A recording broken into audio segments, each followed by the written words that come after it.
기도하고 2월 22일 월요일 사순절 다섯 번째 시간을 가지도록 하겠습니다. 기도합니다. 고맙습니다, 주님. 사순절을 통하여서 우리 주 예수 그리스도를 더 묵상하며 그분과 더 가까워지고 주님 내 안에 내가 주님 안에 있음을 확인하는 이 시간 되어지기를 원하오니 성령 하나님께서 역사하셔서 당신의 진리로 충만하게 하여 주옵소서. 이 시간 주의 성령을 사모하며 아버지 하나님 그 어떤 것보다 주의 말씀을 사모합니다. 말씀이 육신되어 우리 가운데 거하셨으며 하나님 우리가 그의 영광을 봅니다. 은혜의 진리가 충만한 이 시간이 되어지기를 원합니다. 함께하여 주옵소서. 이 시간 주 예수의 이름으로 명할 때 이 예배를 방해하는 모든 어둠의 세력은 떠나가게 하시고 온전히 하나님의 진리만 선포되게 하여 주옵소서. 축복합니다. 주 예수님 이름으로 감사하며 기도합니다. 아멘.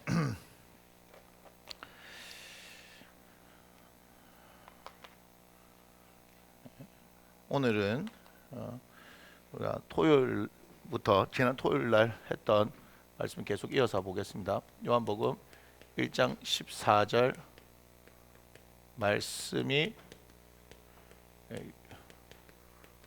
육신이 되어 토요일에는 우리가 중점적으로 봤던 것이 무엇이냐면요, 히브리서 2장 14절 이후를 통하여서 혈과 육을 지닌 자녀들을 위해서 또한 당신도 혈과 육을 지니고 이 땅 가운데 오신 예수 그리스도 그분께서 죽음의 세력을 잡은 자 마귀를 멸하시고 평생 종노릇하면서 무서워 떠는 우리들을 해방시켜 주셨다 하는 그 부분들에서 말씀을 나누면서 또한 복음서 여러 곳에서 우리 예수님께서 사람으로서 느끼는 감정, 그 중에 가장 큰 감정이 불쌍히 여기시는 감정이었다 하는 것도 나누어보고요. 또한 겟세마네 동산에서 십자가 사건을 앞에 두고 기도하실 때 심히 고민을 죽게 되었다라고 하는 그 표현을 보면서 얼마나 그것이 고통스러웠던 순간이었을까, 그 고난의 순간이었을까 하는 것을 바라봅니다. 그러나 그가 고난을 받으심으로 말미암아서 고난 받는 자를 능히 도우실 수 있는 그런 일을 하게 되셨다 하는 것까지 우리가 배우게 됐습니다. 오늘 계속해서 말씀을 볼 텐데요. 에베소서 2장 14절의 말씀을 한번 봅시다. 에베소서 2장 14절. 아마 내일부터는 지금 이 칠판도 있지만 옆쪽에 있는 TV 화면을 통하여서 말씀들을 계속 띄울 수 있도록 할 겁니다. 제가 계속해서 그 작업들을 하고 있는데 그래서 여러분들이 좀 더 보시기에 편할 수 있도록 그렇게 한번 해보려고 합니다. 에베소서 2장 14절의 말씀을 한번 읽어보면요, 그는 우리의 화평이신지라 둘로 하나를 만드사 원수된 것 곧 중간에 막힌 담을 자기 육체로 허시고, 이렇게 했습니다. 화평이래요. 둘로 하나를 만드셨어요. 중간에 막힌 담을 어떻게 하셨다? 자기 육체로 하셨다. 말씀이 육신이 되어 이 땅 가운데 오셔서 하신 일이 뭐냐면 육체로 막힌 담을 허셨다는 거죠. 무너뜨리셨다는 거죠. 막힌 담. 뭘로 인해서 막혀졌어요? 죄로 인해서요. 죄로 인해서 막혀졌다. 죄로 인해서 막혀진 것을 우리 주 예수 그리스도께서 해결하셨다 하는 겁니다. 할렐루야. 골로새서 보겠습니다. 골로새서 1장 22절의 말씀입니다. 골로새서 1장 22절. 말씀이 육신이 되어서 우리 가운데 거하시면서 행하신 일이 무엇이냐 하는 걸 보는 건데요. 골로새서 1장 22절을 보면 이제 그의 육체의 죽음으로 말미암아 화목하게 하사 너희를 거룩하고 흠없고 책망할 것이 없는 자로 그 앞에 세우고자 하셨으니. 아멘. 뭐라고 말씀하냐면요, 육체의 죽음으로 말미암아. 이 육체의 죽음이 뭐죠? 십자가에서 죽으심을 얘기하는 거죠. 동일한 거예요. 지금 육체의 죽음으로. 그래서 십자가에서 죽으셨는데 그걸 뭐로 표현하냐? 골로새에서는 육체의 죽음이다. 근데 이 육체의 죽음을 통해서 하시고자 하시는 일이 있으신 거죠. 뭘 하는 거예요? 화목하게 하는 거예요. 우리가 에베소서 2장 14절에도 이렇게 가만히 보면 어떻게 해요? 우리의 화평이다. 둘을 하나로 만드셨다 이렇게 하죠. 결국 화평이다, 화목하다, 둘을 하나로 만든다. 결국 동일한 거예요. 그러니까 지금 계속해서 보니까 여기 제가 적을게요. 육체의 죽음을 통해서 뭐 하셨다? 화목하게 하신 거죠. 화목이 반대가 뭐예요? 원수되었다 이렇게 얘기하죠. 화목의 반대가 원수되었어요. 누구와 원수가 되는 거예요? 나와 하나님 사이가 원수가 된 거예요. 이 관계를 우리 주 예수 그리스도께서 이 땅 가운데 육신을 입고 오셔서 십자가에서 당신을 찢으심으로 말미암아 어떤 일이 일어났습니까? 둘이 된 것을 하나로 만드시고 중간에 막힌다면 허셨고 원수된 것을 화평케 하시고 화목하게 하셨다 이렇게 얘기합니다. 그런데 가만히 보니까 오늘 골로새서 1장 22절을 보니까 우리를 이거죠. 너희를 이렇게 했는데 거룩하고 흠없고 책망할 것이 없는 자 이렇게 만든다며. 그러니까 육체의 그 죽으심으로 말미암아서 우리에게 어떤 일이 일어났냐? 우리가 거룩해지고요, 흠이 없고 책망할 것도 그죠? 책망할 것도 없다. 그래서 하시고자 하신 일이 뭐예요? 그 앞에 세우고자 한다는 것은 결국 이것을 통해서 하나님 앞에 하나님 앞에 세운다. 우리가 하나님 앞에 설 수 있는 존재들이 아닌데 예수 그리스도를 말미암아서 그의 십자가의 죽으심으로 말미암아서 우리가 거룩하고 흠없고 책망할 것이 없는 존재. 사실 의인은 없나니 하나도 없다라고 선포하셨기 때문에 사실 없습니다. 우리가 시편 말씀에도 볼 때 하나님께서 하늘에서 인생을 굽어 살피사 지각이 있어 하나님을 찾는 자가 있는가 보려 하신즉 없다 이 말이에요. 하나도 없다는 거죠. 하나님을 찾으려고 하는 사람이 아무도 없다라고 얘기합니다. 우리는 하나님 앞에 설 수 있는 자격이 없는 존재인데 하나님께서 어떻게 하셨어요? 예수 그리스도를 이 땅에 육신을 입은 우리와 똑같은 존재로 보내셔서 십자가에서 죽으심으로 말미암아 여기 말하는 육체의 죽음을 통해서 우리를요, 오직 우리만을 위해서, 다시 말하면 오직 나만을 위해서 나를 거룩하고 흠없고 책망할 것 없는 존재로 세우셔서 하나님께서 어떻게 하기를 원하셨다? 하나님 앞에서 세우기를 원하셨다. 그래서 우리가 하나님 앞에서 우리는 자격 없는 자들이지만 하나님 앞에 설 수 있는 존재로 나가는 거 아니겠습니까? 또 히브리서 9장을 한번 보겠습니다. 히브리서 9장 26절로 28절을 보겠습니다. 여기 적을게요. 히브리서 9장 26절로 28절. 히브리서 9장 26절로 28절을 보면요. 그리하면 그가 세상을 창조한 때부터 자주 고난을 받았어야 할 것이로되 이제 자기를 단번에 제물로 드려 죄를 없이 하시려고 세상 끝에 나타나셨느니라. 한 번 죽는 것은 사람에게 정해진 것이고 그 후에는 심판이 있으니니 이와 같이 그리스도도 많은 사람의 죄를 담당하시려고 단번에 들이신 바 되셨고 구원에 이르게 하기 위하여 죄와 상관없이 자기를 바르는 자들에게 두 번째 나타나시리라. 아멘. 이렇게 얘기합니다. 육신을 입고 하신 일이 뭐라고 얘기하시면요, 제물이 되셨다. 그죠? 친히 육신을 가지고 뭐가 되셨다? 제물이 되셨다. 당신을 제물로 드리셨다. 당신을 제물로 드리셨다. 사람이 잘못을 하게 되어지면 그 잘못에 대한 대가를 치르게 돼 있잖아요. 성경에 보면 사람들이 잘못하는 것에 따라서 특히 레위기를 통해서 그 제물을 드려서 자신의 죄를 전가하는 것들을 우리가 볼 수 있습니다. 그런데 우리 예수님께서 육체로 이 땅 가운데 오셔서 육신을 이 땅 가운데 오셔서 어떻게 하셨습니까? 단번에 자신이 제물이 되셔서 자주 드리는, 죄를 지을 때마다 자주 드려야 하는 불완전한 흠이 있는 그런 제사의 제물이 되신 것이 아니라 완전하고 흠없는 한 번에 드리는 그 제물이 되셨다 하는 것을 우리에게 말씀하십니다. 한번 지워 주시겠어요? 자, 지우는 동안에 광고를 하나 하겠습니다. 저희들이 이제 오늘부터죠. 사실 지난주에는 그렇게 하지 않았고 저희들이 지금 돌아가는 상황에서 시간에 대한 것들이 조금 오늘부터 이제 변경이 되어졌습니다. 그래서 저희들이 9시 반에 사순절 예배를 계속해서 우리가 드리겠지만 말씀 나눔을 계속 하겠지만 그 앞에 저희가 8시 30분부터 그러니까 1시간 전부터 기도를 하고 있어요.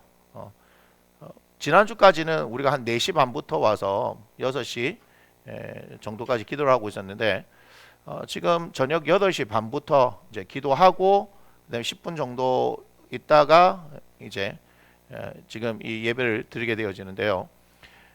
그래서 8시 반부터 스카이프를 저희가 켜도록 하겠습니다. 그래서 무슨 얘기냐면 가능하신 분들만이에요. 이거는 의무적인 게 아니고 가능하신 분들, 그러니까 집에서 개인적으로 기도를 해야 되는데 같이 기도를 하고 싶다. 그래서 집에 기도할 수 있는 형편이 되어야 하는 겁니다. 저희들처럼 기도하면 3층 아저씨 올라오는 집 이런 데는 안 됩니다. 큰일 납니다. 그래서 기도할 수 있는 형편이 되시는 분들은 8시 30분부터 같이 참여해서 우리가 그냥 기도를 하는 거예요. 그러니까 막 기도회를 한다고 해서 뭐 기도 제목 주면서 제가 뭐 첫 번째 기도 제목 드리고 같이 기도합시다 하는 게 아니라 계속 그냥 저희들은 기도해요. 물론 시작 전에 이러한 포커스를 통해서 우리가 기도해야 됩니다 하는 것을 얘기를 하고 있습니다만 그래서 8시 30분부터 9시 한 20분 정도까지 그렇게 기도를 합니다. 그래서 여러분 참여하실 수 있는 분들은 온라인으로 같이 기도하는 것에 참여하시고 또한 뭐 꼭 8시 반 아니라도 9시라도 참여할 수 있는 분들은 계속해서 한 20분이라도 기도할 수 있는 상황이 되시는 분들이에요. 그런 분들은 기도를 하시고요. 제가 왜 이 얘기를 하냐면 9시 20분이 되면요. 딱 마치고 나면 제가 기도를 해주기 때문에 그렇습니다. 기도를 물론 한 사람 한 사람 뭐 안수기도 해주거나 제가 방송으로 기도해 주는 건 아니지만 성령의 그 기름 부으심을 제가 선포를 하거든요. 그래서 그 기름 부으심에 함께 참여하고 싶으신 분들은 그렇게 계속해서 참여를 하셨으면 좋겠다 하는 생각을 합니다. 사택은 하지 마세요. 사택에 있는 분들은 그냥 9시 반에 들어와서 그냥 말씀만 이렇게 들으시고 사택에 있는 사람들을 제외하고입니다. 사택에 있는 사람들 제외하고 나머지 분들 상황이 되어진 분들은 방송으로 참여하시는 분들을 위해서 기름 부으심을 선포하고 기도하겠습니다. 그런데 그것이 여러분들의 자리에서 하나님을 사모하면 저하고 상관없이 하나님의 성령께서 여러분들에게 역사하시니까 여러분들 그렇게 사모하고 내일부터는 그렇게 준비하고 되실 수 있는 분들 들어오셔서 기도도 하시고 그 기름 부으심에 대한 그 기도를 함께 나눴으면 좋겠다 이렇게 말씀을 드립니다. 자, 계속해서 봅니다. 히브리서 4장 14절부터 16절이죠. 히브리서 4장 14절부터 16절입니다. 자, 그러므로 우리에게 큰 대제사장이 계시니 승천하신 이 곧 하나님의 아들 예수시라. 우리가 믿는 도리를 굳게 잡을지어다. 우리에게 있는 대제사장은 우리의 연약함을 동정하지 못하실 이가 아니요 모든 일에 우리와 똑같이 시험을 받으신 이로되 죄는 없으시니라. 그러므로 우리는 긍휼하심을 받고 때를 따라 돕는 은혜를 얻기 위하여 은혜 보좌 앞에 담대히 나아갈 것이니라. 아멘. 네, 특별히 15절에 보니까요. 15절에 뭐라고 얘기하시냐면요. 모든 일에 우리와 똑같이라는 표현이 있죠. 그죠? 모든 일에 우리와 똑같이. 어떻다? 예수님께서요. 말씀이 육신에 대해서 오셔가지고 어떻게 되셨다? 우리와 똑같다 이 말. 똑같다. 우리와 똑같다는 말은 뭐예요? 배가 고프시고, 그죠? 추위도 느끼고, 더위도 느끼고, 슬픔도 느끼고, 분노도 느끼고 그렇게 했다는 거예요.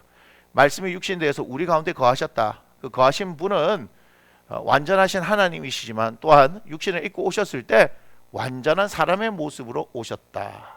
아멘. 그래서 베드로전서 2장입니다. 베드로전서 2장 21절로 25절의 말씀을 볼게요.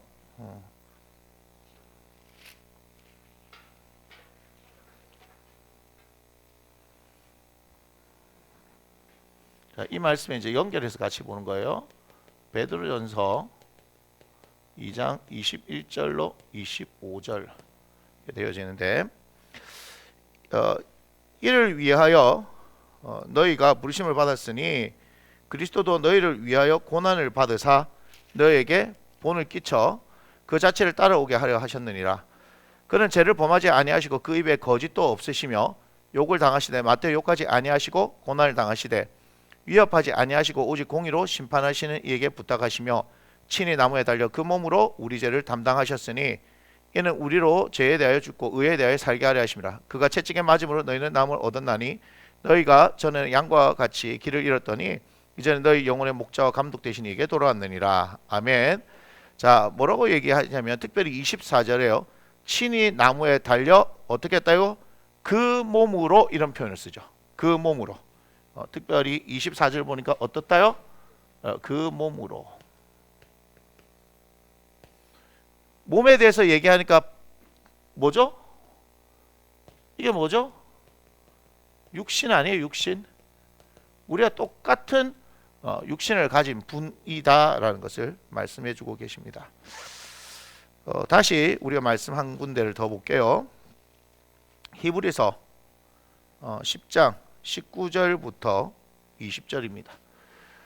히브리서 10장 19절 20절 말씀을 볼게요. 그러므로 형제들, 우리가 예수의 피를 힘입어 성소에 들어갈 담력을 얻었나니 그 길은 우리를 위하여 휘장 가운데로 열어놓으신 새로운 살 길이요 휘장 곧 그의 뭐다? 육체다. 이렇게 얘기하죠. 휘장에 대해서 얘기합니다. 휘장 이꼴 뭘 얘기합니까? 육체. 여기서 육체는 누구의 육체? 예수님의 몸을 얘기하는 겁니다. 이 부분이 어디를 보면 되냐? 마태복음 27장입니다. 마태복음 27장 50절로 51절의 말씀을 봅니다. 자, 이 부분을 마태복음 27장 50절로 51절의 말씀을 봅니다. 마태복음 27장 50절입니다. 예수께서 다시 크게 소리 지르시고 영원히 떠나시니라. 51절, 이에 성소 휘장이 위로부터 아래까지 찢어져 둘이 되고 땅이 진동하며 바위가 터지고. 아멘. 지금 무슨 얘기예요? 예수님께서 십자가에서 운명하신 것을 얘기합니다. 그게 50절인데요. 그 뒤에 성소 휘장이 위로부터 아래까지 찢어져서 둘이 되고 이렇게 얘기하죠. 그러니까 이걸 뭘 얘기하는 거예요? 예수 그리스도께서 십자가에 죽으심이 결국은 성소의 휘장을 찢으신 것을 의미한다라고 얘기합니다. 그래서 예수님께서 십자가에 달려 돌아가심으로 말미암아 당신의 몸을 찢으시면서 지성소, 즉 하나님이 계신 그곳으로 들어갈 수 있는, 대제사장만이 1년에 한 번 들어갈 수 있는 그곳을 예수 그리스도를 믿기만 하면 누구든지 다 갈 수 있는, 하나님의 은혜의 보좌 앞에 담대히 설 수 있는 그런 놀라운 은혜를 주셨다는 것을 여러분 기억하셔야 하는 겁니다. 그래서 여러분, 예수님을 믿는다는 것이 어마어마한 일입니다. 저는 여러분들이 이 놀라운 말씀 한 구절만 이렇게 붙들어도 여러분의 인생이 제가 바뀐다고 생각하거든요. 그러니까 히브리서 4장 16절 우리가 한번 다시 보겠습니다. 제가 아마 지금 사순절을 하면서 이 말씀을 굉장히 지금 많이 하고 있을 거예요. 4장 16절 보면요, 그러므로 우리는 긍휼하심을 받고 때를 따라 돕는 은혜를 얻게 하여 은혜의 보좌 앞에 담대히 나아갈 것이나, 이렇게 얘기하죠. 자, 특별히 어디서요? 16절에서 우리가 뭐 한다고요? 은혜의 보좌 앞으로 어떻게 한다? 예, 담대히 나아간다. 기억하셔야 됩니다. 은혜의 보좌면 누구겠어요? 은혜의 보좌, 하나님 계신 곳이겠죠. 그 앞으로 어떻게 나아가야 된다? 담대히 나간다. 그런데 뭐라 그랬냐면 긍휼하심을 받고 때를 따라 돕는 은혜를 얻기 위하여. 우리에게는 하나님의 은혜가 필요하잖아요. 하나님의 은혜가 필요하잖아요.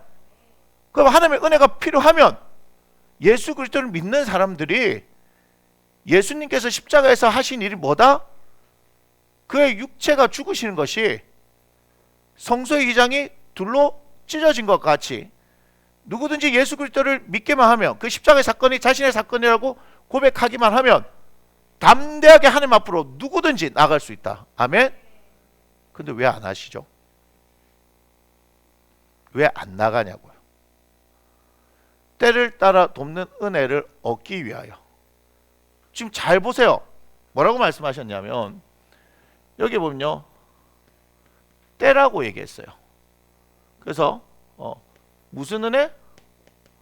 돕는 은혜. 우리 필요하지 않습니까?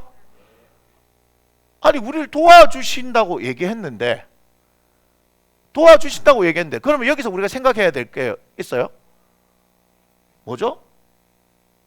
은혜의 보좌 앞으로 나가야지만이 된다는 거예요.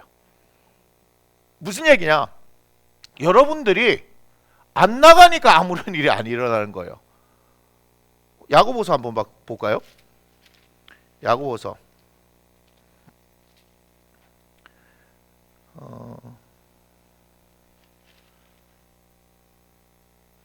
자, 야고보서 4장인데요. 4장. 야고보서 4장 2절. 지금은 4장 2절만 얘기하는데요. 이렇게 되어 있습니다. 자, 4장 2절 하반절에 보면요, 너희가 얻지 못하면 구하지 아니하기 때문이요, 이렇게 얘기합니다. 무슨 말이에요? 안 구하니까 못 얻는 거예요. 그럼 하나님의 원리는 뭐예요? 구하면 주시는 거예요. 구하면 주신다. 그럼 여기서 또 뭐가 나오겠습니까? 마태복음 맞아요. 7장 7절. 구하라, 찾으라, 문을 두드리라. 왜 안 구하죠? 구하라 얘기하잖아요. 7장 7절 이렇게 얘기하죠. 구하라, 그리하면 너에게 주실 것이요. 찾으라, 그리하면 찾아낼 것이요. 문을 두드리라, 그리하면 너에게 열릴 것이니. 그러면서 이제 8절을 보니까 뭐라고 말씀하십니까? 구하는 이마다 받을 것이요, 찾는 이는 찾아낼 것이요, 두드리는 이에게는 열릴 것이니라. 아멘. 아멘. 누가복음 11장에서도 동일한 말씀하시는데, 이때 좋은 것을 주신다라고 했는데 그 좋은 것이 성령이다 이렇게 말씀하시거든요. 누가복음에서 그렇게 얘기합니다. 그럼 사실 성령을 구하는 인생이 우리가 되어야 되는 거예요. 예수 믿는 우리들은요, 다른 어떤 것보다 성령님을 구하면 돼요. 왜요? 그러면 그때에 돕는 은혜가 필요할 때마다 성령께서 우리에게 지혜를 주실 거 아니겠습니까? 뭐 그것까지 우리가 안 가더라도 지금 뭘 얘기하고 있습니까? 은혜의 보좌 앞으로 담대히 나가야지만이 되는데 나가질 않는 거예요. 세상에 네? 한도 무제한 카드를 들고 있으면서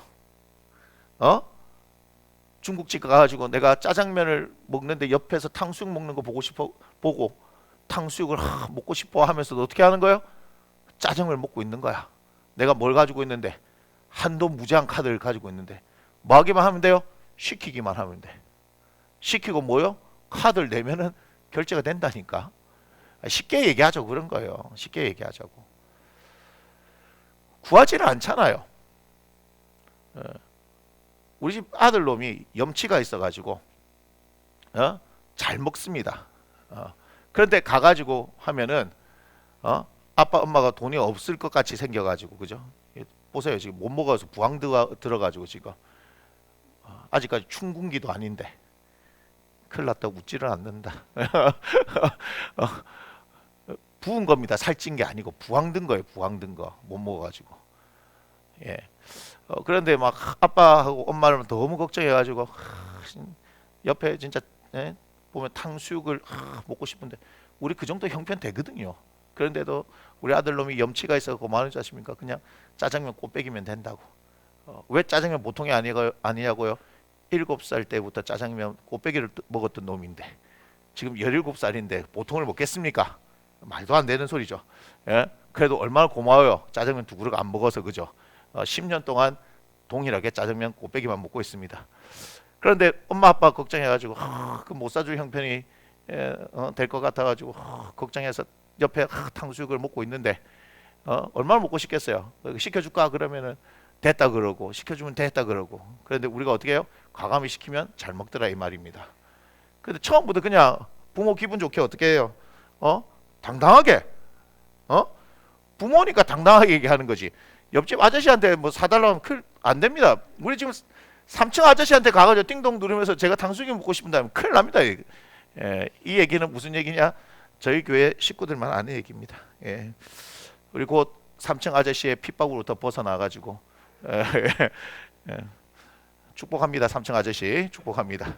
예. 그 아들 얼마나 힘들면 맨날 노래 부르겠어요. 요즘 노래 소리가 좀 적은지 모르겠어요. 축복하고 떠납시다. 축복하고. 예. 아무튼 은혜의 보좌 앞으로 여러분 담대히 나아가세요. 근데 여러분이 담이 작아.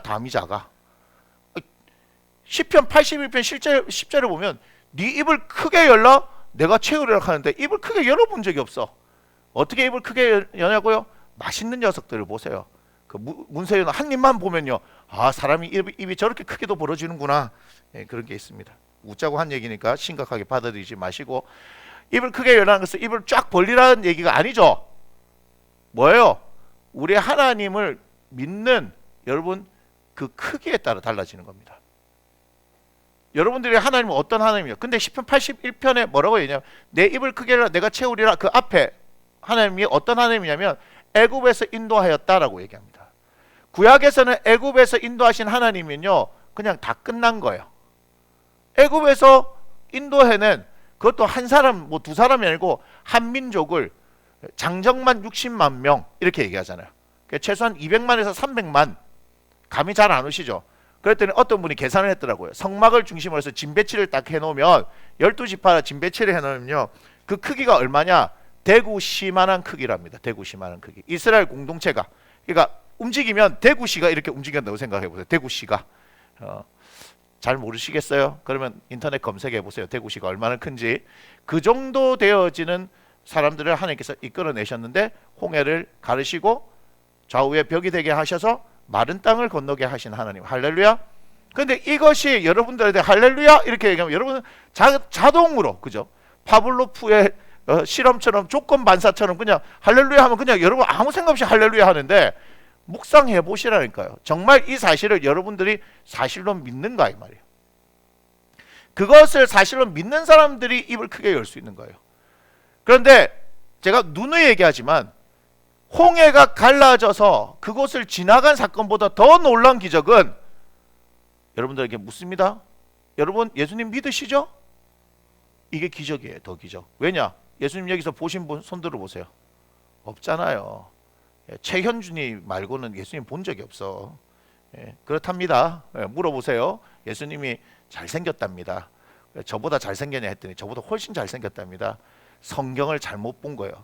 아마 현준이가 본 예수님이 잘못 본 걸 수도 있어요.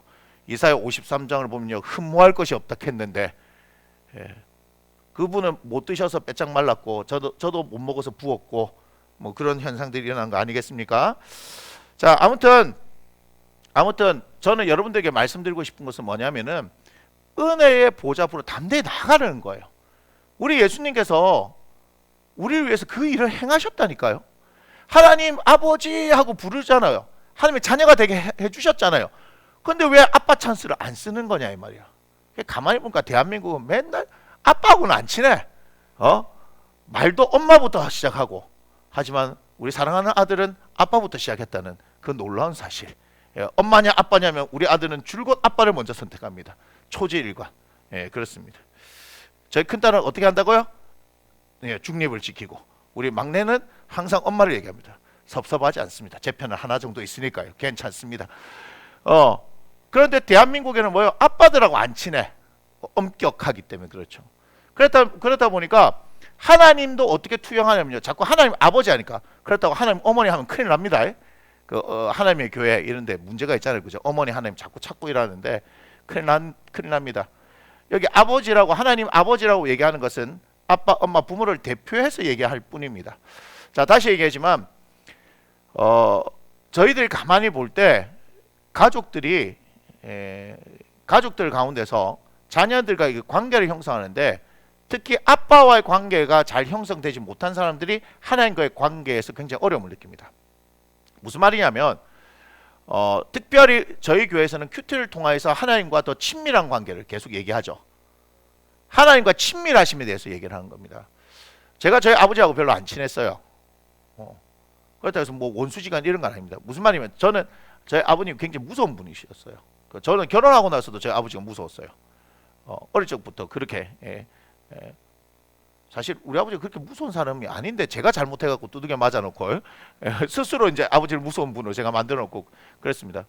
그런데 그래도 저희 아버님이 참 깨신 분인 게 뭐냐면 스스로 공부하게끔 했어요. 공부하는 소리를 한 적이 없어요. 그런 부분들이 있었습니다. 그런데 그렇다 보니까 어때요? 저희 아버지는 저에게 있어서 참 자율적인 것을 강조하셨던 분이면 동시에 어떻게 해요? 엄격한 분이셨잖아요. 그러니까 제가 하나님하고 안 친한 거예요. 그게 무슨 말인지 잘 아셔야 됩니다. 그래서 제가 목회를 해가면서 특별히 작년에 하나님께서 저에게 제가 하나님과 친해졌으면 좋겠다. 하나님께서 먼저 그 얘기를 하신 거예요. 하나님하고 친하게 지낸 게 뭐지? 그걸 제가 몰랐다니까요. 몰랐습니다. 그래서 그 부분에 대한 고민을 작년 한 해 했던 거예요. 그래서 요즘은 제가 하나님을 사랑하는 것, 하나님과 친밀한 것, 그것을 얘기하잖아요. 그래서 가끔씩 제 아내가 뒤에서 정말 저것이 사실일까 이런 어떤 궁금증을 가지잖아요. 지금 막 뒤에서 웃고 있습니다. 왜 그러냐면 저는 제 아내에게도 별로 관심이 없던 사람이에요. 머리를 했는데도 딱 하면서 보면 머리가 바뀌었는지 안 바뀌었는지 자꾸 얘기하면 이제 이상한 사람이 되는지 모르겠지만 사실입니다. 제가 숨길 게 있는 게 아닙니다. 그러니까 제 가장 옆에서 제가 사랑하는 사람에 대해서도 별로 그 관심이 없었어요. 무슨 말이냐면 제 아내는 제가 뭐 어떤 고민 안 해도 제가 뭘 원하는지 알고 다다닥 다 해주는 사람이니까 엄청 편한 거죠. 편했기 때문에 제가 뭐 제 아내에 대해서 별로 관심을 무슨 말인지 모르겠지만 하여튼 그랬어요. 그러다 보니까 친밀하다는 것이 뭔지 몰랐어요. 이게 부산 또 부산의 정서가 또 있어요. 그게 뭐냐면 우리가 남이가 이런 거 있어요. 그리고 친구들한테 지금 이게 나은이 나라 이게 부산에서 온 애들은 그 고기를 바로 끄떡끄떡거렸습니다. 우리가 남이가 이거부터 시작하고 친구 아이가 이러면 끝납니다. 이게 안 됩니다. 우린 남입니다. 우리 친구 아닙니다. 그렇다 보니까 무조건 좋은 게 좋은 것이다라고 얘기해요. 그래서 내 마음이 네 마음 같고 네 마음이 내 마음 같고. 그래서 사실 저하고 이제 친하지 않으면 제가 그냥 뭐 별 말 없이 그냥 묵뚝뚝하게 있으면 그냥 목사님 뭐 화가 났나 내지는 뭐 여러 가지 말 생각해요. 그런데 그게 아니에요. 그게 아니에요. 내 마음이 네 마음이고 네 마음이 내 마음이다 이렇게 해요. 사실 이제 제가 그런 생각을 많이 가지고 있어요. 서울 와서 제일 적응이 안 됐던 게 뭐였냐면 그게 아니더라고. 야, 신대원을 다니는데도 뭐하냐면 신대원 애들이 얼굴에 전부 다 가면 하나를 쓰고 있는 것 같은 그런 느낌을 받았어요. 야, 그래서 서울살이의 팍팍함이 뭔지를 알게 되겠더라고. 고향 생각 많이 납디다. 돼지국밥이 없어서. 돼지국밥 너무 좋아했는데 하루에 한 개씩 먹었는데 돼지국밥 너무 먹고 싶어서 없어서 순대국밥 먹고 탈난 적이 있습니다. 제가. 하여튼 그래요. 요즘은 뭐 순대국밥도 잘 먹고 있지만 아무튼 무슨 얘기를 하냐면은 그런 가정 상황과 형편들이요 하나님하고 실제적 관계를 형성을 못하게 만든다는 것을 작년 1년 저희 교회에서 큐티를 하면서 그걸 발견하게 된 거예요. 부모 자식 간의 관계가 특별히 아버지와의 그 관계가 하나님하고의 관계 나도 모르는 사이에 투영이 되고 있는 거예요. 그렇구나. 그래서 제가 제 자식들한테 어떤 아버지일까 이렇게 생각도 사실 많이 하게 됐습니다. 그러니까 여러분들의 특별히 부모님과의 관계에서 아버지의 그 관계들이 정확하게 신앙생활 하는 데 있어서 여러분 투영되고 있다는 것을 살펴볼 필요가 있습니다. 특별히 큐티를 해보면요 말씀 가운데 하나님 앞에 가까이 나아가는 것에 있어서 아빠와 친밀한 관계를 맺었던 사람은 어때요? 금방 하나님 앞에서 친밀한 관계를 되는데 그게 안 되었던 사람은요 굉장히 어려움을 느낍니다. 하지만 이 사실을 우리가 알게 되어졌으니까 이 막힌 담도 누가 허무셨어요? 예수 그리스도께서 허무셨습니다.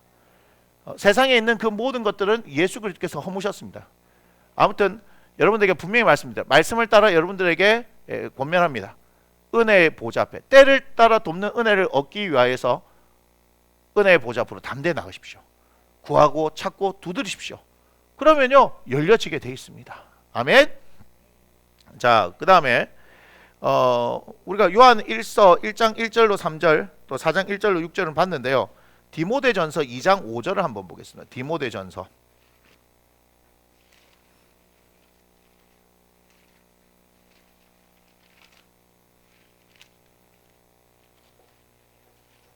디모데전서 2장 5절입니다.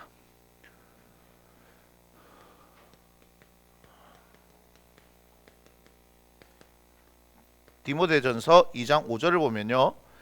하나님은 한 분이시요 또 하나님과 사람 사이의 중보자도 한 분이시니 그 다음 뭐라고 했습니까? 사람이신 그리스도 예수라 이렇게 되죠. 아예 예수님을 뭐라고 얘기합니까? 사람 이렇게 얘기죠. 사람. 예. 아니 예수 그리스도를 아예 뭐라고 얘기합니까? 사람이라고 얘기해요. 사람. 놀랍지 않습니까? 말씀이 육신이 되어 이렇게 얘기했죠.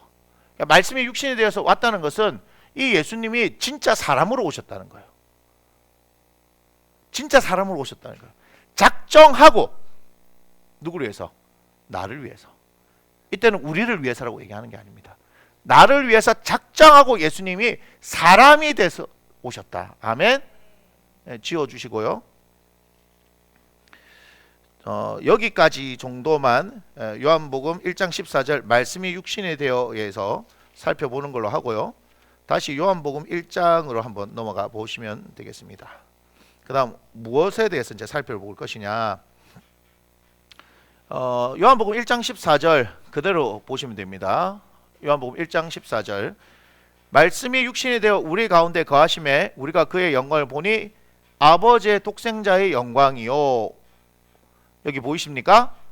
아버지의 독생자에 대해서 지금 살펴보려고 합니다. 왜냐? 지금 우리는 예수 그리스도가 누구인지를 보는 거잖아요. 근데 예수 그리스도가 누구다? 아버지의 독생자다. 요한복음 1장 14절 예수 그리스도는 누구다? 아버지의 독생자다. 요걸 가지고 아마 이제 오늘 내일 아마 모레 아니면 그거 이상으로 더 할 수 있습니다. 왜 그러냐면요. 여러분들은 이 부분에서 생각해 본 적이 없을 것입니다. 하나님 아버지의 독생자 예수 그리스도 그냥 그것은 우리가 늘 했던 얘기죠. 주 하나님 독생자 예수 날 위하여 죽으셨네. 뭐 그런 찬양 부르고 우리가 3장 16절 있잖아요. 요한복음 3장 16절 하나님이 세상을 이처럼 사랑하자 독생자를 주셨으니 뭐 그런 정도 외에는 여러분들이 생각해 본 적 없을 겁니다. 그런데 예수님이 아버지의 독생자라는 것을 제가 성경을 통해서 한번 서너 번 정도 아니면 그 이상도 살펴볼 수 있을 거예요. 왜냐하면 제 노트 하나에 지금 말씀 구절이요. 지금 요것과 관련돼서 여러분 몇 개나 있을 것 같습니다. 여러분 한번 생각해 보세요. 예수님이 아버지의 독생자 하는데 말씀 구절이요. 하나, 둘, 셋, 넷, 다섯, 여섯, 일곱, 여덟, 아홉, 열, 열하나, 열둘, 열세, 열넷, 열다섯, 열여섯, 열일곱, 열여덟, 열아홉, 스물, 스물하나, 스물둘, 스물셋, 스물넷, 스물다섯, 스물여섯, 26군데인데 예를 들면 요한복음 17장 1절부터 26절까지가 이거 다 얘기해요. 근데 제가 그걸 지금 하나로만 친 거예요. 그럼 지금 26개 17장 1절부터 26절에서 제가 한 군데 쳤으니까 25개를 더 플러스 하면 51군데죠. 그런데 또 뭐 있냐면요 5장 19절에서 29절 11절이 더 있습니다.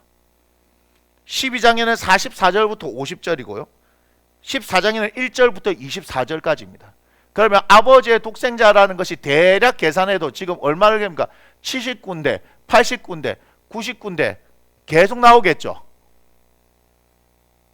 그러니까 우리가 생각해보지 않았던 주제를 저도 이번에 고민하면서 기도하면서 계속 살펴본 거예요. 그러니까 올해 40일 동안 예수님이 누군가에 대해서 안 되면 내년에 또 할 겁니다. 아니 예수님 얘기를 계속 해야죠. 우리 서한이가 저기 앉아 있어요. 이번 주만 되면 가요. 서한이 안녕. 서한이가 누구지 궁금하시죠? 나와봐. 서한아 나와봐.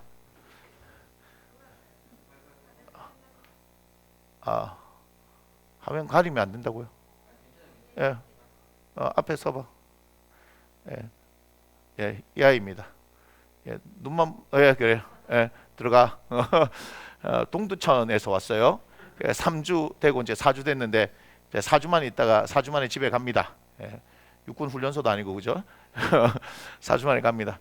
예, 갔는데 슬픈 소식은 매주 와야 됩니다. 예, 그랬더니 효심이 지극하야 부모님이 태워주신다 하는데도 왔다 갔다 하면요, 금요일날 왔다 갔다, 주일날 태워서 왔다 갔다 하면요, 왕복 10시간에 10시간. 근데 이놈이 효심이 지극하야 지하철 한 번을 타고 광역버스를 타고 오겠답니다. 예. 오는데 2시간이 좀 넘게 걸리더라고요. 어제 그 계산했습니다. 분명히 내하고 매주 오기로 했는데 지가 2주에 한 번 오는 거 아니냐고 오늘 아침에 갑자기 얘기하겠어. 내가 깜짝 놀랐어요. 사실 힘든 거예요. 동두천에서 여기까지 오는 게요, 시간이 어마어마합니다. 그런데도 불구하고 잡았다 요놈입니다. 잡았다 요놈.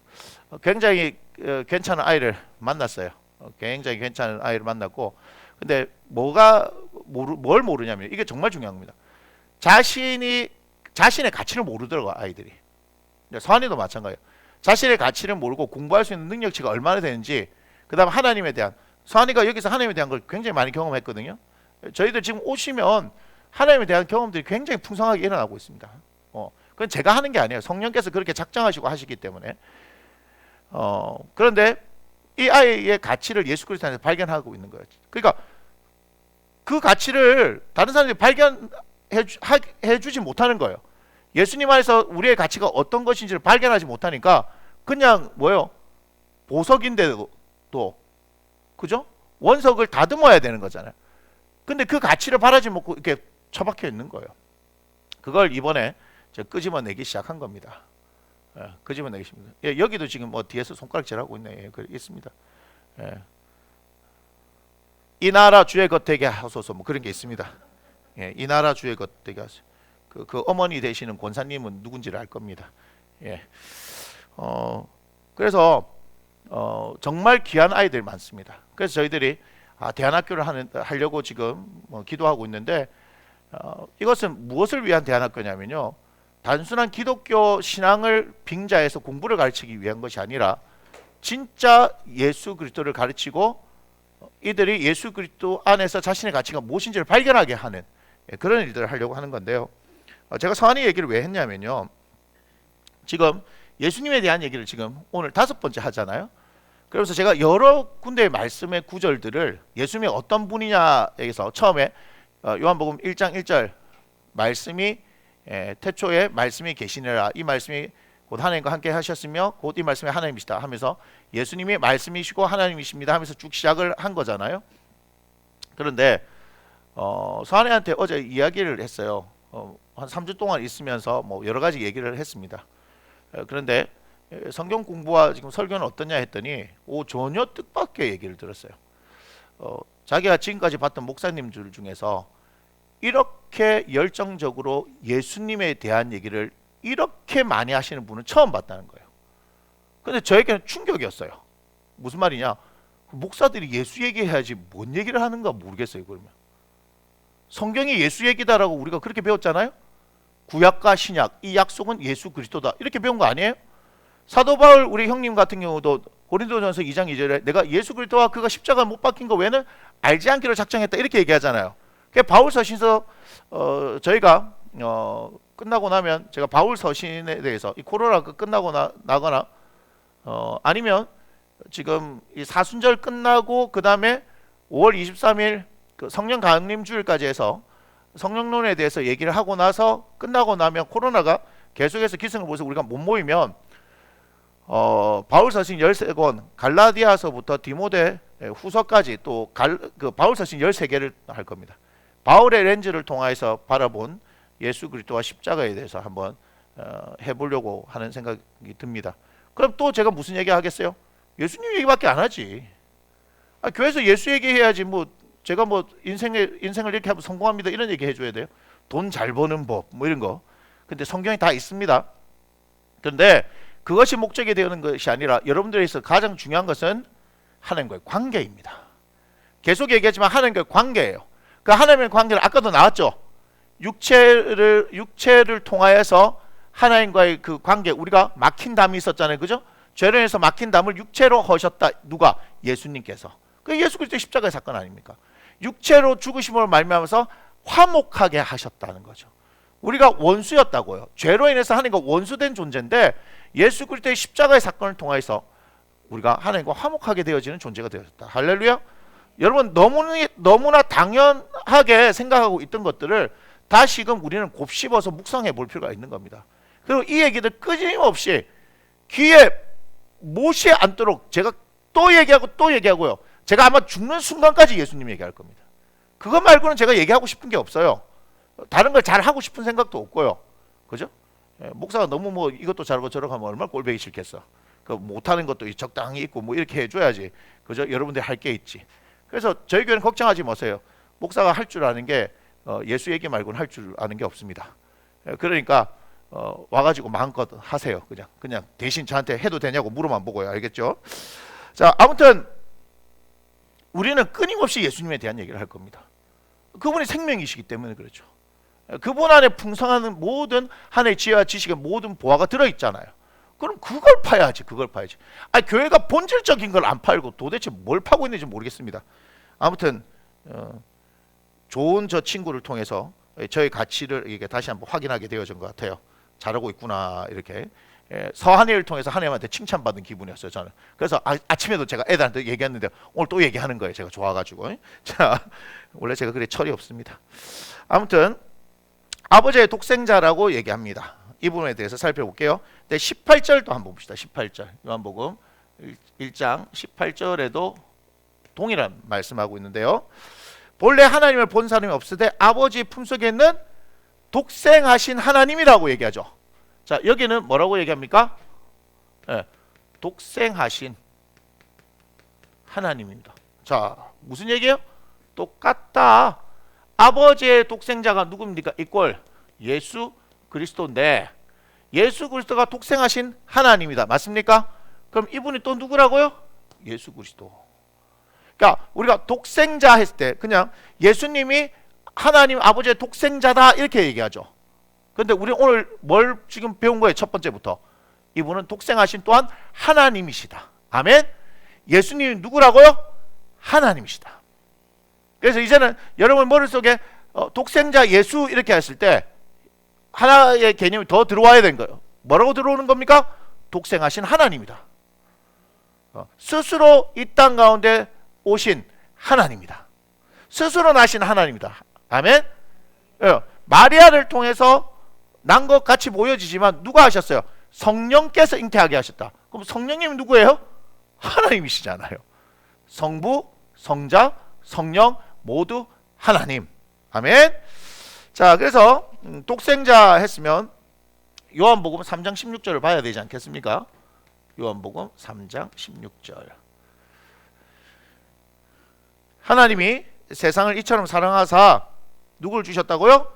독생자를 주셨으니 이는 그를 믿는 자마다 멸망하지 않고 영생을 얻게 하려 하심이라. 아멘. 자, 그런데 독생자를 주신 이유가 중요해요. 독생자를 주신 이유 뭐죠? 세상을 뭐 하신다? 사랑한다. 여기에 충격을 받아야 된다니까요.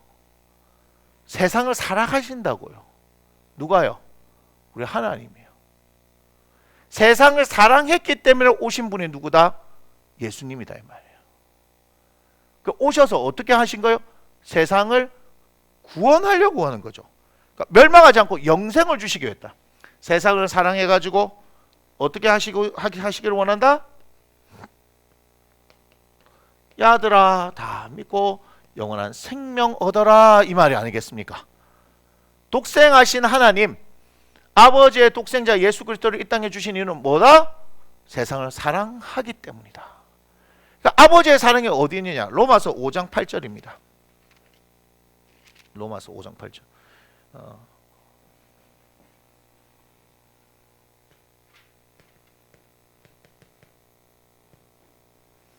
이렇게 말씀하시죠. 우리가 아직 죄인 되었을 때에 그리스도께서 우리를 위하여 죽으심으로 하나님께서 우리에 대한 자기의 사랑을 확증하셨다. 예수님 예수님을 이 땅 가운데 보내시고 십자가에서 찢으심으로 말미암아서 우리는 뭘 본다? 하나님께서 나를 얼마나 사랑하시는가. 예수님을 주셨다는 것은 어떻게 해요? 다 주셨다. 맞습니까? 그래서 어디를 보는 거예요? 로마서 8장 32절. 로마서 8장 32절. 자기 아들을 아끼지 아니하시고 우리 모든 사람을 위하여 내주신 이가 어찌 그 아들과 함께 모든 것을 우리에게 주시지 아니하겠느냐. 다시 말하면 예수님 주셨다는 것은 하나님께서 다 주셨다. 자, 예수님을 주신 것은, 독생자 예수를 주신 것은 뭐다? 하나님의 사랑에 대한 확증이다. 확증. 하나님이 우리를 어떻게 사랑하십니까? 라고 얘기하면 하나님께서 뭐라고 얘기하시냐고요? 내 아들 예수를 줬다. 내 아들 예수를 십자가에서 찢었다. 그게 하나님의 사랑이에요. 그게 하나님의 사랑이다. 얘기하잖아요.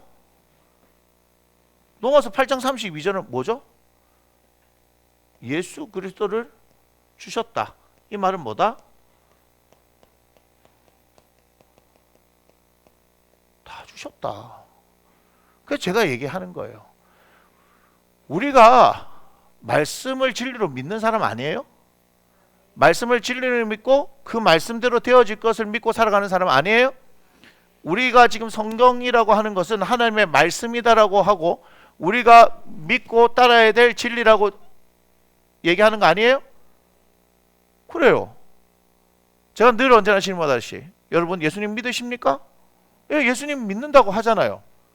근데 그 예수님 믿는다는 것이 얼마나 위대하냐는 것을 지금 배워가고 있는 거잖아요. 하나님께서 나를 사랑하시는 확실한 증표다. 또한 예수님 주셨으면 다 주셨다. 우리가 예수님 있으면 부족한 게 있어요? 없어요? 없어야 하는 거예요.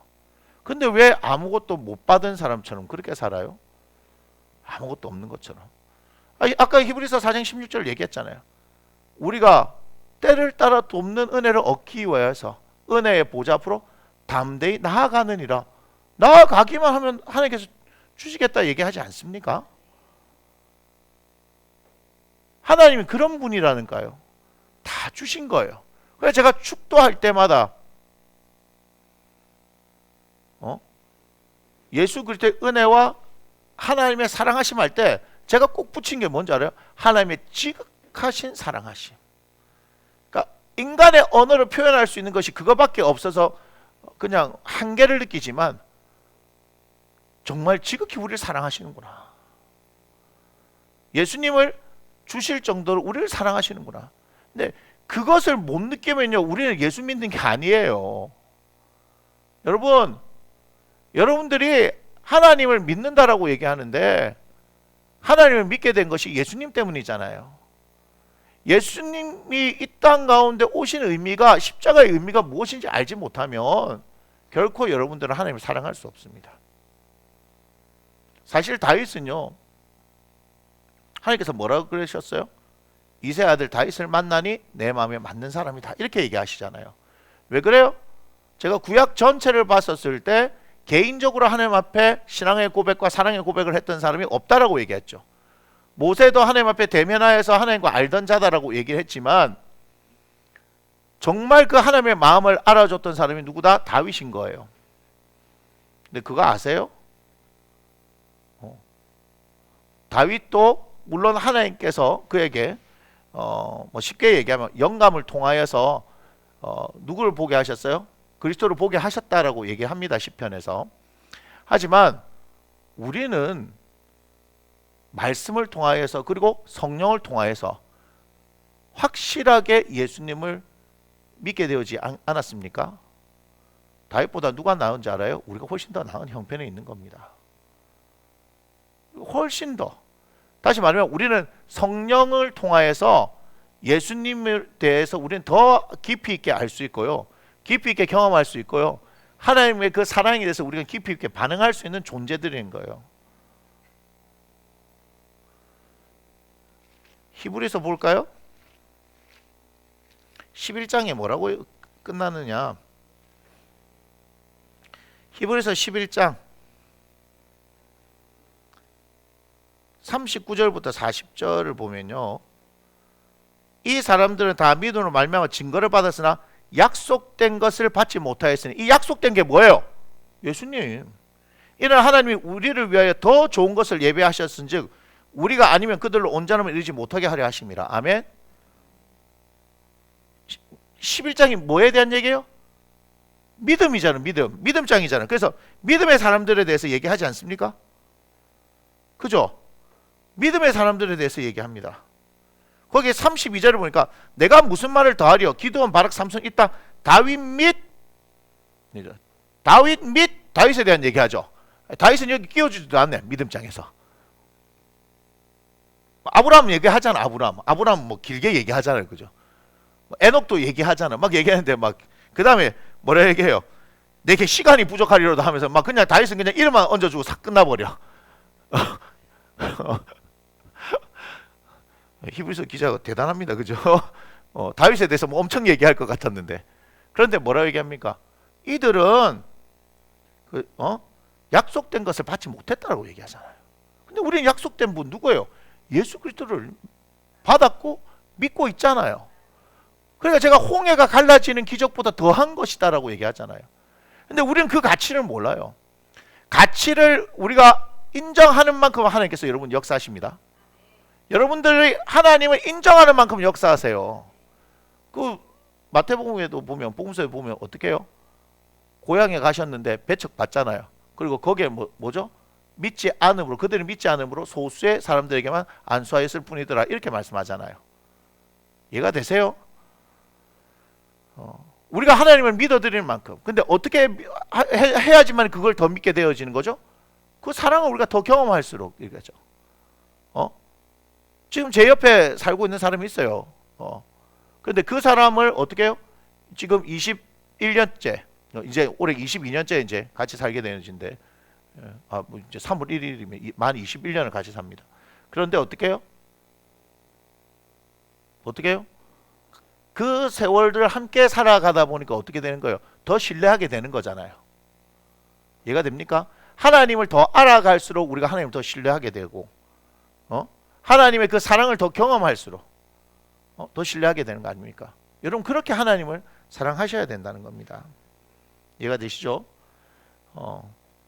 자, 다시 요한복음 3장 16절로 와보면, 하나님이 세상을 이처럼 사랑하셨대요. 이처럼 사랑했다. 그러니까 이처럼 사랑했다 하는 것이 무엇일까 하는 것을 계속 묵상해 봐야 돼요. 근데 그 사랑이 결국은 누구다? 예수 그리스도다. 독생자를 주셨다. 영생을 주시기 위해서다. 영원한 생명이 있어요. 어디를 가는 겁니까? 우리 저 천국에 가서 우리 아버지와 함께 영원한 삶을 누릴 수 있는 거 아닙니까? 우리가 요한복음 14장에 보면 내가 곧 길이요 진리요 생명이니 이 얘기가 나온 게, 내가 아버지 길로 간다 했더니 어이구 도마가 그 길을 어찌 압니까? 이렇게 물어보죠. 내가 거처를 예비하러 간다 이렇게 얘기하잖아요. 갔다가 너희를 다시 데려올 것이다 얘기하잖아요. 그러니까 우리에게 그 영생은 단순한 저 천국에서 영원한 생명이다 하는 막연한 것이 아니에요. 누구를 통해서 구체화될 수 있냐면 예수님을 통해서 구체화될 수 있습니다. 여러분 그걸 아셔야 돼요.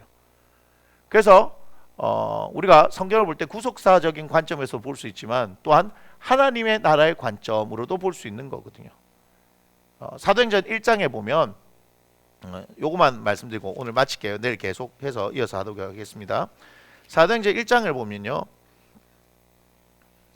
1장 1절부터 보면, 데오빌로여 내가 먼저 쓴 글에는 무릇 예수께서 행하시며 가르치시기를 시작하신부터 그가 택하신 사도들에게 성령으로 명하시고 승천하신 날까지 이를 기록하였노라. 3절을 잘 보세요. 그가 고난받으신 후에 또한 그들에게 확실한 많은 증거로 친히 살아계심을 나타내사 40일 동안 그들에게 보이시며 하나님 나라의 일을 말씀하시니라. 아멘. 무슨 말이에요? 부활하셨죠? 죽음에서 부활하시고 난 이후에 40일 동안 이 세상에 계시다가 승천하셨죠? 맞습니까? 그리고 나서 제자들이 마가의 달법에 모여서 10일 동안 기도하고 나니까 오순절 성령이 강림하는 사건이 일어나는 거잖아요. 그러니까 40일 동안 예수님이 뭐 하셨다라고 얘기하냐면요, 하나님 나라의 일을 말씀하셨다. 그러니까 그들에게 보이셨다는 것은 부활하신 증거로 보여주신 것이고, 부활하신 예수님을 보여주신 것이고, 그 부활하신 예수님께서 40일 동안 하나님 나라의 일을 말씀하신 거예요. 그럼 하나님 나라의 일을 40일 동안 말씀하셨는데 그게 증거가 어디 있어요? 라고 얘기했는데, 여러분 마태, 마가, 누가, 요한복음이 뭐라고요? 하나님 나라의 일이에요. 특별히 지금 사도행전은 먼저 쓴 글에 이렇게 얘기했잖아요. 먼저 쓴 글에. 그게 뭐예요? 누가복음이잖아요. 누가복음의 저자가 누구예요? 누가예요. 안 웃네. 자, 사도행전의 저자는 누굴까요? 누가예요. 그래서 먼저 쓴 글 하는 것, 1절에서 먼저 쓴 글은 누가복음을 얘기하는 건데, 그럼 뭘 보면 안다고요? 하나님 나라 일을 알 수 있는 거예요. 그러면서 특별히 성령님에 대해서 많이 나와 있는 복음서가 누가복음입니다.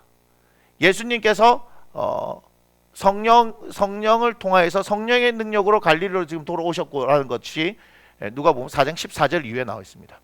그러면서 그 이후에 가버나움 회당에서 이사야 61장을 말씀을 펼치면서 말씀하시죠. 주의 성령이 내게 임하셨으니 이는 내게 기름을 부으시고 하면서 쭉 얘기하시는 거예요. 그게 하나님 나라 일이에요. 그게 하나님 나라 일이에요. 하나님 나라 일을 예수 그리스도를 통해서 이 땅 가운데 보여주셨다. 그래서 마태복음 12장 28절 이를 보면, 만일 내가 성령을 힘입어 귀신을 쫓아내는 것이면 하나님 나라가 너에게 이미 임하였느니라, 이렇게 얘기하죠. 성령이 임해서 귀신을 쫓아내는 게 하나님 나라가 무슨 말이야? 즉 사도행전 1장을 통해서 우리가 생각해 봐야 하는 거예요. 그러니까 하나님 나라 일을 하신 거예요. 그러니까 제자들이 다시금 생각해 볼 때 예수님을 가만히 쳐다보니까 뭐예요? 아, 그분이 하신 것이 하나님 나라 일이었구나 하는 것을 안 거예요. 누가 얘기하셨을까요? 예수님이 다 얘기해 주신 거예요. 그래서 복음서를 통해서 보면 하나님 나라가 어떤 곳인지를 알 수 있는 겁니다. 하지만 누가복음에서는 신학적 주제가 뭡니까? 조금 어렵지만 이미 왔으나 아직 오지 않은, already but not yet 이라는 그런 신학적 주제가 있지만 제가 그것은 얘기하지 않습니다. 이건 신학교가 아니기 때문에 여기까지만 하겠습니다. 그래서 우리가 아버지의 독생자라는, 예수님이 누구냐? 아버지의 독생자라는 얘기를 오늘부터 시작을 한 거고요. 아마 한 며칠 동안 이 부분에서 여러분 한 번도 생각해 보지 못했던 그 주제잖아요. 사실 예수님이 아버지의 독생자다 하는 것은 알고 있었지만 그와 관련돼서 성경 구절이 그렇게 많은 것도 몰랐고, 그와 관련된 것들을 여러분들이 이제 통해서 깊이 있는 묵상들을 한번 해볼 수 있는 시간들을 마련해 드릴 테니까 잘 참여하셔서 예수님이 누구신가를 더 풍성하게 경험할 수 있는 시간들이 되어지기를 원합니다. 아멘. 기도하겠습니다. 고맙습니다. 너무 고맙습니다. 예수님을 우리에게 주신 하나님 너무 고맙습니다. 우리는 예수 그리스도를 통하여서 하나님의 자녀가 된 존재들입니다. 하나님 우리에게 다 주셨습니다. 하나님의 사랑을 그렇게 받고 살아가는 존재들인데, 주님 무엇이 부족해서 아기다툼하면서 살아가는지, 주님 이 사순절 기간에 우리 예수님을 더 묵상하면서 우리가 얼마나 많은 것을 가진, 아니 풍성한 생명을 가진 자들임을 다시금 깨닫게 하시고, 이론이 아니라 실제로 우리의 삶 가운데서 풍성한 생명의 역사를 누리는 하나님의 사람들 되게 하여 주옵소서. 오늘 밤에 이들에게 주의 평안을 허락하여 주옵소서. 잘 자고 잘 일어날 때 주님 그 밤에도 주님께서 지켜주시고 내일 하루 생명을 더 연장해 주신다면 주님과 함께 동행하기를 원하니 주여 함께하여 주시옵소서. 축복합니다. 감사합니다. 예수님의 거룩하신 이름으로 기도드립니다. 아멘. 함께 고백합니다. 이 모든 영광을 하나님께 올려드립니다. 아멘. 자, 내일 뵙도록 하겠습니다.